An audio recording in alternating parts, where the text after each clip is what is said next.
Skont l-indiċi tal-World Justice Project dwar is-saltna ta' dritt Malta klassifikat fit-12 il-post minn 143 pajjiż madwar id-dinja fl-ordni u s-sigurtà.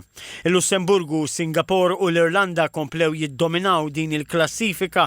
L-ar 3 pajjiżi ikklassifikati kienu l-Afganistan, in-Niġerja u l-Pakistan. Fl-Ewropa Malta jasseba l-aktar pajjiż sigur. Joħroġ ukoll li Malta klassifikat fit-tielet post fid-dinja bħala wieħed fejn in-nies ma jħossux il-bżonn li jirrikorru għal violenza biex jirbħu dritt.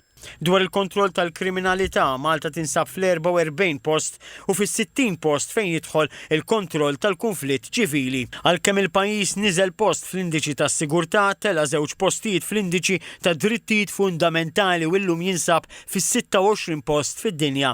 Malta tikseb riżultat tajjeb u hija fost l-aħjar pajjiżi fid-dritt tal-ħajja u sigurtà kif ukoll fid-drittijiet tax-xogħol fejn tinsab fis-26 u 17 il-post rispettivament. Malta tinsab ukoll fost l-ewwel pajjiżi dwar id-drittijiet tal-akkużati u tikklassifika fis-37 post għad-dritt tat-twemmin u fis-47 post fid-dritt tal-espressjoni.